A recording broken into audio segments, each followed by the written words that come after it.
उत्तराखंड सिर्फ अपनी खूबसूरती के लिए नहीं जाना जाता। यह भूमि है अनसुलझे रहस्यों की। यहाँ ऐसे मंदिर हैं जो सदियों पुराने हैं।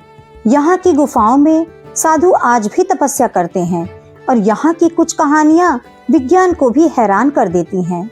और जिसे हम प्रकृति कहते हैं, उत्तराखंड में वही प्रकृति भगवान का रूप ले लेती है। इस रास्ते पर चलते हुए जब ठंडी हवा आपको छू कर गुजरेगी तो आपको लगेगा जैसे आप किसी अलग ही दुनिया में आ गए हो।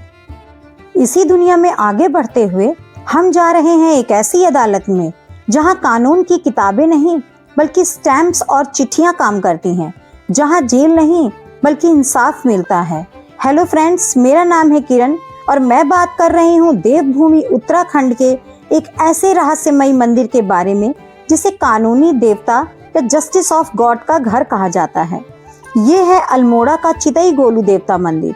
यहाँ लोग वकील नहीं करते बल्कि स्टैम्प पेपर पर अपनी अर्जी लिखकर भगवान की दीवारों पर टांग देते हैं और यहाँ लिखी हुई हर एक अर्जी पर गोलू देवता स्वयं अपनी मोहर लगाते हैं।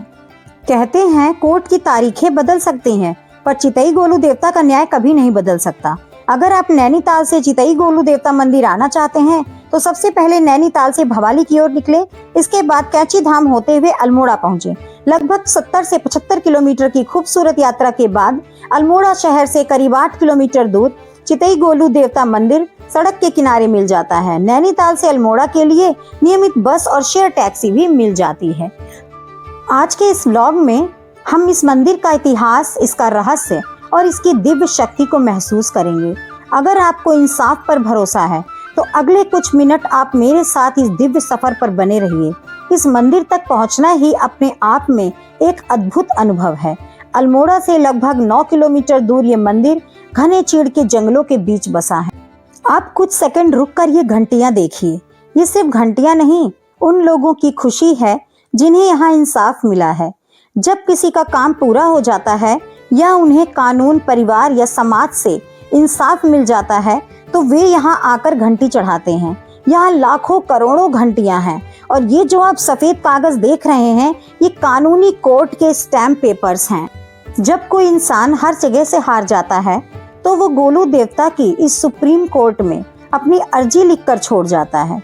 कहा जाता है कि गोलू देवता हर एक अर्जी को खुद पढ़ते हैं। अब सवाल यह उठता है कि गोलू देवता है कौन और उन्हें न्याय का देवता क्यों कहा जाता है। कथाओं के अनुसार गोलू देवता कत्यूरी राजवंश के राजा झाल राय और रानी कलिंगा के पुत्र थे। उनका असली नाम गोरिल देवता था। उनके बचपन की कहानी बड़ी दिलचस्प है। उनकी सौतेली माँ ने नफरत में आकर नवजात गोलू को एक पत्थर से बदल दिया और बच्चे के बदले रानी की गोद में पत्थर रख दिया। गोलू को एक नदी में बहा दिया गया जहाँ एक मछुआरे ने उन्हें बचाया। गोलू देवता बचपन से ही बेहद बुद्धिमान और न्यायप्रिय थे। जब वे बड़े हुए तो उन्होंने अपनी सौतेली माँ के इस झूठ का पर्दाफाश किया और अपनी माँ को इंसाफ दिलाया। राजा बनने के बाद उन्होंने हर छोटे बड़े इंसान को बराबर इंसाफ दिलाया। वो घोड़े पर बैठकर राज्य के हर कोने में जाते थे और लोगों के दुख दूर करते थे। इसी वजह से आज भी उन्हें भगवान शिव और कृष्ण का दूसरा रूप माना जाता है। इस मंदिर की इतनी मान्यता है कि यहाँ दूर दूर से लोग अपनी मन्नत को लेकर पहुँचते हैं।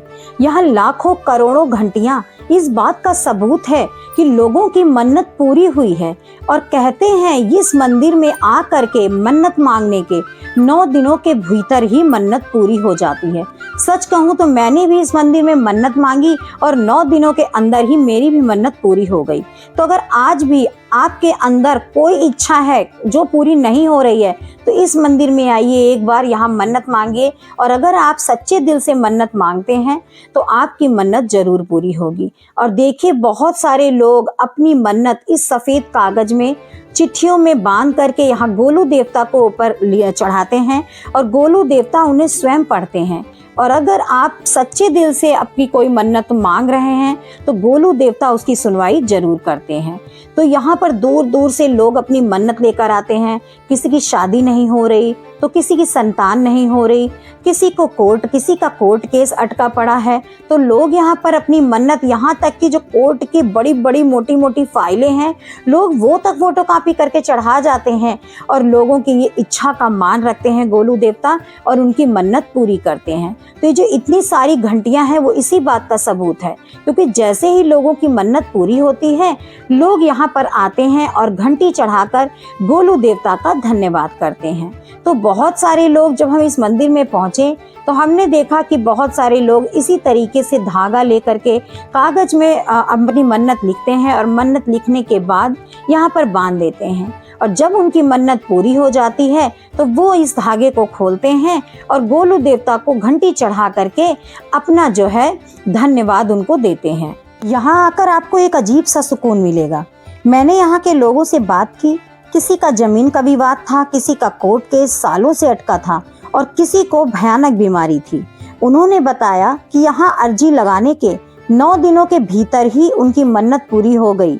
यह एक अंधविश्वास नहीं है, एक ऐसी सकारात्मक ऊर्जा है जो इस पहाड़ी जंगल के बीच महसूस होती है। दोस्तों, चितई गोलू मंदिर सिर्फ एक धार्मिक स्थल नहीं, ये आम इंसान की उम्मीद और विश्वास का सबसे बड़ा सहारा है। अगर आपको लगता है कि आपके साथ नाइंसाफी हुई है तो एक बार पूरे विश्वास के साथ यहाँ आइए। प्रकृति की गोद में बसा ये मंदिर आपको निराश नहीं करेगा। अगर आपको देवभूमि उत्तराखंड का यह अद्भुत सफर पसंद आया तो एक बार आप भी यहाँ पर आइए और यहाँ की शक्ति को खुद महसूस कीजिए। जैसे जैसे हम इस मंदिर में आगे बढ़ते गए और घंटियों के दर्शन करते गए, ऐसा महसूस होता गया जैसे मेरे अंदर एक अलग ही सुकून महसूस हो रहा हो। इतनी भीड़ में भी एक शांति महसूस हो रही थी और सच बताऊं, यहाँ पर सिर्फ प्रकृति की आवाज ही सुनाई दे रही थी। अगर आप चुपचाप इस मंदिर परिसर में बैठ जाएं तो आपको महसूस होगा कि यहाँ पर एक अलग ही तरह की शांति है। शायद यही वजह है कि जो लोग यहाँ पर एक बार आते हैं उनका बार बार लौट कर मन आने को ही करता है। ऐसी जगह हमें याद दिलाती है कि खुश रहने के लिए हमेशा बड़ी बड़ी चीजों की जरूरत नहीं होती। कभी कभी एक शांत पहाड़ और ठंडी हवा ही काफी होती है। अगर आप भी कभी उत्तराखंड आए तो गोलू देवता मंदिर में जरूर आए। गोलू देवता मंदिर में दर्शन करने के बाद हम गए जागेश्वर धाम। जागेश्वर धाम को जागेश ईश्वर का धाम भी कहा जाता है। कहते हैं यहाँ पर ईश्वर जागृत अवस्था में रहते हैं और भोलेनाथ स्वयं यहाँ पर हर रात अपने गणों के साथ उपस्थित होते हैं। यहाँ मंदिर परिसर में आने के बाद एक अलग ही सुकून और आत्म संतुष्टि महसूस हो रही थी। ऐसा लग रहा था यहाँ पर शिव और पार्वती स्वयं विराजमान हैं। एक अद्भुत और अलौकिक सुकून प्राप्त हो रहा था। और यहाँ के वृक्ष नहीं, ऐसा लग रहा था हर पेड़ में शिव और पार्वती स्वयं विराजमान हैं। तो जब भी आप अल्मोड़ा आए तो चितई गोलू देवता और जागेश्वर धाम के दर्शन करना ना भूलें। आपको दिल, दिमाग, मन में अलग ही शांति महसूस होगी। तो अगर वीडियो पसंद आई हो तो चैनल को सब्सक्राइब करिएगा।